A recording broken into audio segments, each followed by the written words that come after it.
It's October 26th here in Seoul, and I'm Kim Dabi. We begin with these stories making the headlines at this hour, starting with the summit between the leaders of South Korea and Qatar. President Yoon Suk Yeol and Emir of Qatar Tamim bin Hamad Al Thani agreed that the two countries can move forward and sharpen their cooperation, especially in the defense and energy sectors.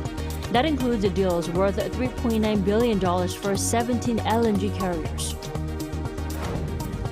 Israeli Prime Minister Benjamin Netanyahu says the country's war cabinet is working around the clock until it reaches a victory, as its military prepares for a ground invasion to destroy Hamas military forces. The Kremlin has announced that Russia's military rehearsaled its ability to deliver what it claims is a massive nuclear strike.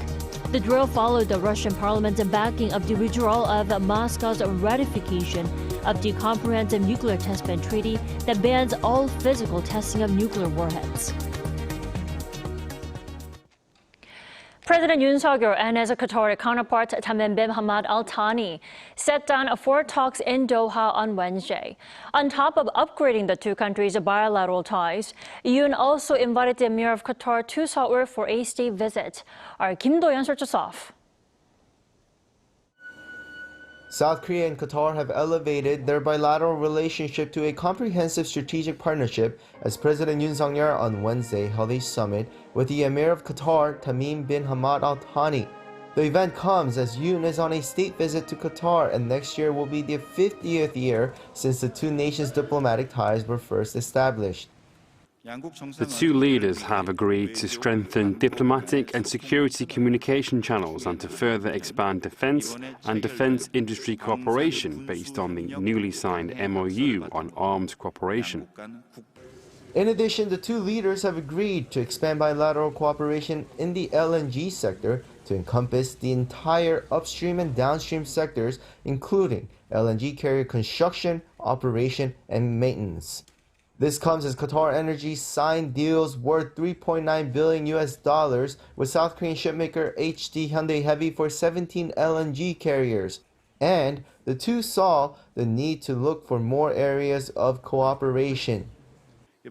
Furthermore, both leaders acknowledge the need to expand substantive cooperation in various fields such as infrastructure, investment, agriculture, shipping, culture, people-to-people exchanges, and healthcare. They show support for each other in terms of their regional security issues as the Israel-Hamas war continues and the Korean Peninsula sees provocations from North Korea. President Yoon expresses hope that Qatar, acting as a mediator in the region, can contribute to easing tensions through communication with relevant parties. South Korea will also play a necessary role and make contributions. In response, the Qatari leader showed his support for South Korea's policies towards North Korea. The two then moved on to the official MOU signing ceremony where they signed 5 MOUs. They include cooperation in smart farm production, advanced technologies, and deepening exchanges among small to medium-sized enterprises. After the ceremony, the two wrapped up the summit with lunch at the palace. According to the top office, during the meal, President Yoon invited the Emir of Qatar for a state visit to South Korea next year, to which the Qatari leader accepted. Kim Do-yeon, Arirang News. And after upgrading their relations to a comprehensive strategic partnership, the two leaders specified ways to extend their economic collaboration at a business forum in Doha. Our Moon Hae-ryun has the details. As part of the final leg of his trip to Qatar, President Yoon Suk Yeol wrapped up efforts to further economic ties through a business forum resulting in 10 signed MOUs across numerous sectors. On Wednesday local time in Doha, he met with 250 business leaders and spoke of the progress made between the two countries leading up to the 50th anniversary of diplomatic relations next year. He pointed out that Qatar and South Korea have contributed to each other's economic development through energy supplies from the former and infrastructure construction from the latter. The memorandums of understanding signed at this forum spanned across more than just energy and construction, extending to new businesses such as cosmetics and autonomous vehicles, signaling a future with greater cooperation between the two countries. 앞으로 AI를 한국과 카타르의 중점 협력 과제로 설정하여 민간 차원의 파트너십을 지원하는 한편 AI 디지털 규범에 대한 국제 논의를 우리 양국이 함께 주도해 나가야 합니다. With the two MOUs signed during the bilateral summit between the South Korean leader and his Qatari counterpart, this brings the total to 12 MOUs with Doha, worth over $4.6 billion. President Yoon wrapped up his tour of the Middle East with a total of 63 MOUs signed, worth $20.2 billion. Throughout the year, South Korea has hit what's being called a second boom in the Middle East, with $29 billion MOU deals with Saudi Arabia at the end of last year, and a $30 billion investment from the United Arab Emirates earlier this year. A playing field the size of $79.2 billion has been created for our companies wanting to venture out into the big three Middle Eastern countries. Another key takeaway from this trip was the deal cut with Saudi Arabia to build a crude oil reserve of 5.3 million barrels in the South Korean city of Ulsan by 2028. This comes as oil prices continue to fluctuate with conflict between Israel and Hamas, spiking concern over oil supplies. 문혜련, Arirang News. President Yoon Suk Yeol has wrapped up his nearly week-long Middle East trip, where he navigated his country's economic hurdles and worked on future economic plans. In what way was his visit to Saudi and Qatar a success? Let's turn to Professor Ha Jun-young this morning. Welcome back. Hello. Thanks for having me. Sure. Professor Ha, President Yoon Suk Yeol has pointed out that the scale of South Korea-Saudi constructive cooperation has expanded to $160 billion in just half a century. Now, first of all, how significant is this growth? Constructive cooperation between South Korea and Saudi Arabia began in 1973 when a Korean company won a contract for the expressway project between the two regions in Saudi Arabia, Al-Ula and Kaiba. After that, the scale of constructive cooperation between the two countries has consistently grown. The total value of constructive projects carried out by Korean construction companies in Saudi Arabia has exceeded 160 billion to date. This accounts for a significant 17% of the cumulative overseas contract for Saudi Arabia. The primary reason of this growth in the constructive project in Saudi Arabia conducted by Korean companies is their advanced urban development capabilities. Right. Such a dramatic cooperation between the two countries has proven potential of their further cooperation in many other fields beyond oil and construction, right? Yeah, that's right. This is a great opportunity for Korean companies of world-class technological expertise and excellent capabilities in design and construction. In addition to the Saudi Japura gas processing facility project, many Korean companies have successfully completed other projects in neighboring countries such as Al-Jiru LNG import terminal project in Kuwait and the Karbala refinery project in Iraq. And there are many projects are going on right now. Right, and I also like to point out how South Korea and Saudi are looking to broaden their collaboration on clean energy, which is a relatively new field for the two sides to work together. How will such a plan be a win-win pursuit for the two nations then? Yeah, as well known, Saudi Arabia is making effort to transition from an oil-dependent economy to a future economy with less reliance on oil. Both countries have been collaborating through public-private partnership to establish a comprehensive cooperation roadmap for the production, distribution, and utilization of clean hydrogen, per se. In particular, Saudi Arabia views South Korea as an ideal partner in the hydrogen economies due to its leadership in key elements of the hydrogen economies, such as carbon capture, utilization, and storage technology, as well as advanced technology like hydrogen vehicles and fuel cells of Korea. Sure. President Yoon's economic diplomacy continued over in Doha of Qatar, where he looked for ways for South Korea to really contribute to Qatar's development. Then how can South Korea, do that? Similar to Saudi Arabia, Qatar has been working to reduce its heavy dependence on energy resources. In 2008, Qatar introduced the Qatar National Vision 2030 to diversify its economic structure. So this vision includes goals such as private sector-led growth with a focus on knowledge-based, high-value-added industries, ensuring food security, securing water resources and clean energy resources, and strengthening healthcare, education system, and more. So the aim is to move toward a more diversified and sustainable economies. As a part of this plan, Korean companies are initiating efforts to expand their LNG support network to Qatar.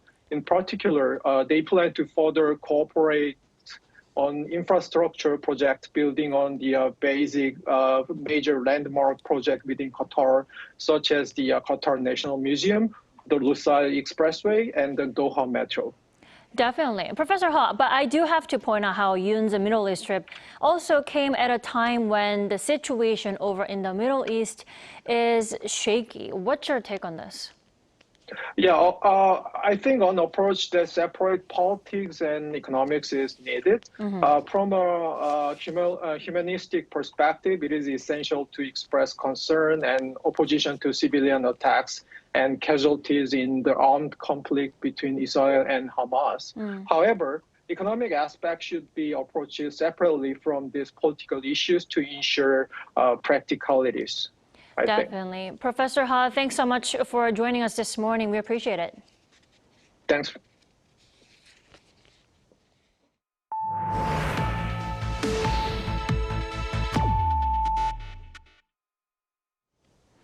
Israeli Prime Minister Benjamin Netanyahu says its military is preparing for a ground invasion into Gaza. Elsewhere, both U.S. and Russia-led resolutions failed to pass at the UN Security Council, despite both calling for a humanitarian ceasefire. Lee Seung-jae reports. In a televised statement on Wednesday, Israeli Prime Minister Benjamin Netanyahu said that his military is preparing a ground invasion of Gaza, but did not elaborate on the timing or any other information about the operation. We are raining hellfire on Hamas. We have already killed thousands of terrorists, and this is only the beginning. Simultaneously, we are preparing for a ground invasion. I will not elaborate on when, how, or how many. I will also not elaborate on the various calculations we are making, which the public is mostly unaware of, and that is how things should be. Meanwhile, U.S. President Joe Biden said he did not demand that Israel hold off on a ground invasion into Gaza until Hamas releases hostages.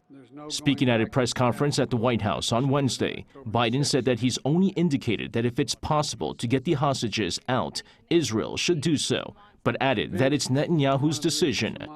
Biden's remarks come amid reports of the Biden administration encouraging the delay of a ground invasion in the hopes more hostages could be freed and humanitarian assistance could reach Gaza. And Qatar's Prime Minister Sheikh Mohammed bin Abdulrahman Al Thani said Wednesday that his country is continuously seeking to secure the release of hostages held by Hamas in Gaza. The Prime Minister was also hopeful that a breakthrough in talks would happen, but warned that an Israeli ground assault would make freeing hostages much more difficult. Over in New York, both a U.S.-led and Russian-led resolution on the ongoing conflict in the Middle East failed to pass at the UN Security Council.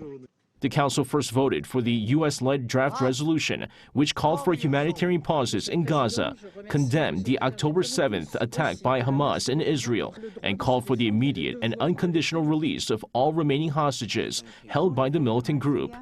It was vetoed by Russia, China, and the UAE. Russia's draft resolution, which called for a humanitarian ceasefire, was also voted down, only receiving 4 votes in favor, 2 votes against, and 9 abstentions. This comes as 2 different draft resolutions proposed by Brazil and Russia last week were also rejected. Lee Seung-jae, Arirang News. Russia's military has conducted a drill simulating a nuclear strike on the day its parliament revoked the ratification of a global nuclear test ban. The Kremlin said on Wednesday that Russia has successfully tested its ability to deliver a massive retaliatory nuclear strike by land, sea, and air. It added that the drill was overseen by President Vladimir Putin and involved practical launches of ballistic and cruise missiles. State TV showed Defense Minister Sergei Shoigu calling the drill a rehearsal for a massive nuclear strike in response to an enemy's nuclear attack. The training comes as Russia's upper house voted on Wednesday to de-ratify the Comprehensive Nuclear Test Ban Treaty, and that decision will now be sent to Putin for final approval. Putin has said de-ratification would mirror the stance of the U.S., which signed but did not ratify the nuclear test ban.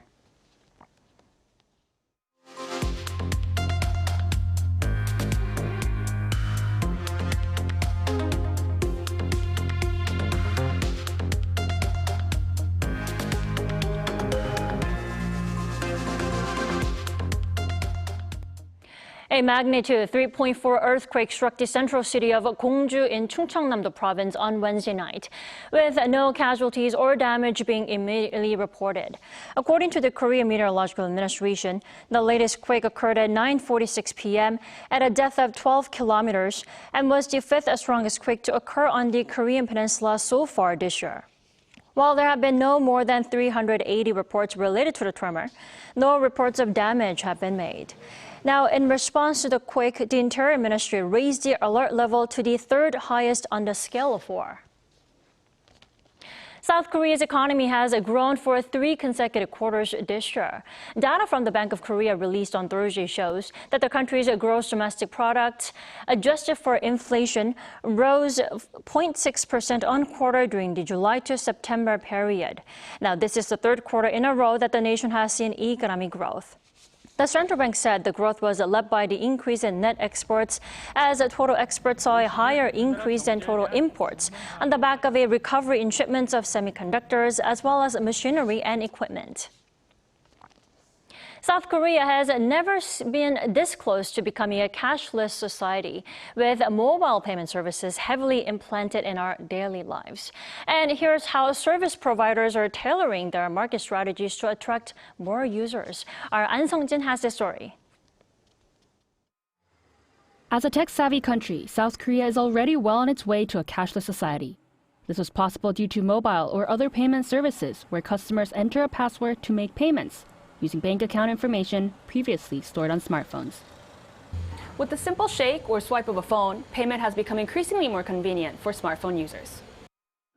A report released by the Bank of Korea showed that the daily usage of mobile payment services for the first half of 2023 increased by 13.4% compared to the same period last year. There are various mobile payment providers, including big fintech companies, credit card institutions, or mobile service providers, where non-traditional bank tech companies take up nearly half of the digital payment methods. There is a lot of competition and potential for growth in this market, but in the future it could become a market where only the most convenient payment service provider dominates. Samsung Electronics, where the user base for their mobile payment service, Samsung Pay, has been rapidly increasing, is looking to replace the physical wallet with a digital one. Credit card companies are also trying to meet the growing needs of customers. We're focusing on our open payment strategy where we can interchangeably use other credit cards on our platform. We're increasing the number of shops that accept KB Pay through partnerships with big tech companies and franchises while also making it available overseas. As such, these mobile payment services are now stretching beyond the borders of Korea. For our users to experience the same convenience outside of Korea, we're focused on expanding the number of available countries on our platform, including cross-border payments where tourists in Korea could also use their own national payment platforms. Our service is available in 48 regions, and we're continuing to conduct research in order to understand user preference. But venturing overseas brings its own challenges. As companies target overseas markets, I think an important factor is to be able to easily resolve any disputes with overseas service providers. It's different from when a customer has issues during a domestic transaction. How these different payment services develop is expected to further drive South Korea towards a completely cashless society. An Sung-jin, Arirang News. K-pop idol G-Dragon is under police investigation for alleged drug use. Incheon Metropolitan Police Agency said on Wednesday that they're investigating the former leader of the K-pop band Big Bang, whose real name is Kwon Ji-young, on charges of using illegal drugs.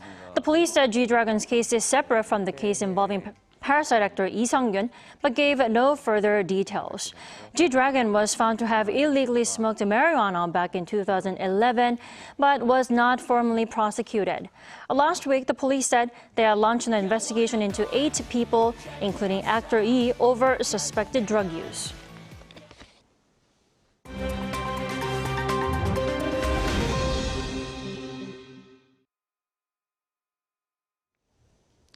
Good morning, I'm Seung Kim, and we'll now turn over to stories from around the world.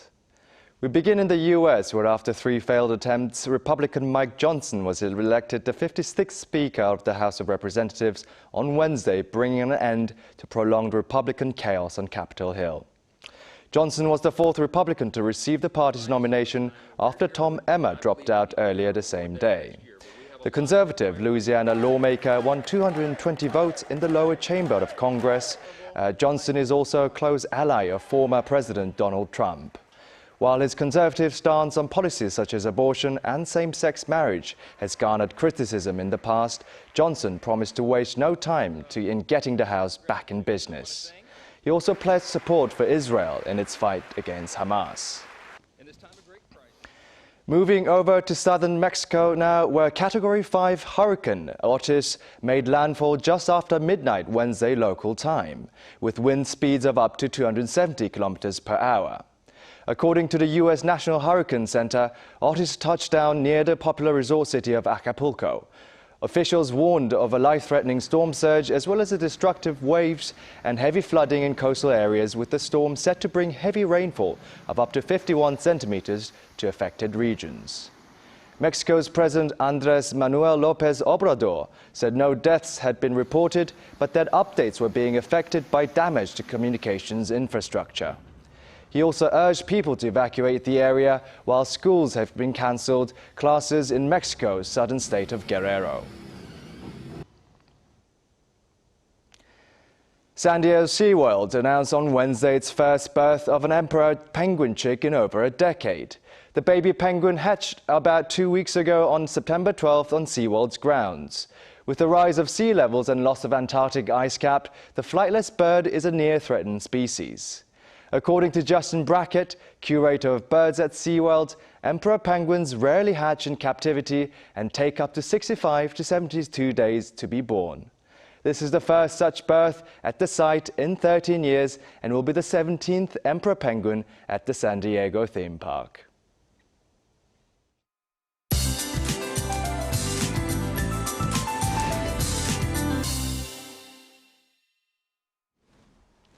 Good morning. Inland areas are shrouded in a thick fog that's making it look like there's a layer of dust covering the scenery, but dust levels are in a normal range in most places, maybe just a tad higher levels in Incheon and Gyeonggi-do. Meanwhile, central areas are set to receive rain this afternoon, so please have an umbrella handy. Meanwhile, Gyeongsang-do provinces and their neighboring regions can have a rain-free day basking under the sunny skies. Friday morning is poised to bring a big temperature drop. Brace yourselves because we are talking a low of 8 degrees in Seoul. That's 7 degrees Celsius lower than today's wake-up temperatures. So morning commuters, make sure to layer up for Friday. This afternoon, Seoul tops out at 21 degrees, while Gwangju and Busan sees highs at 23 degrees Celsius this afternoon. Looking ahead, eastern parts of the country should keep an umbrella handy for tomorrow.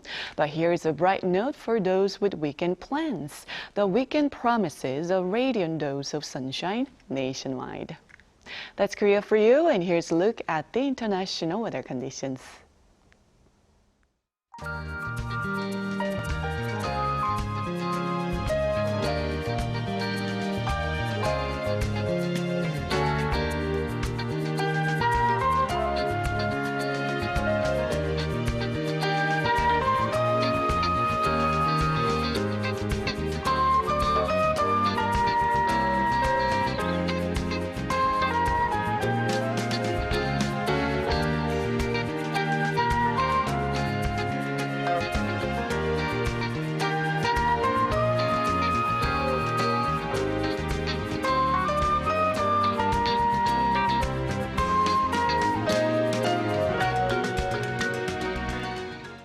We thank you for watching New Day at Arirang. We'll be back tomorrow for Friday's edition at the same time, 9 a.m. Korea time.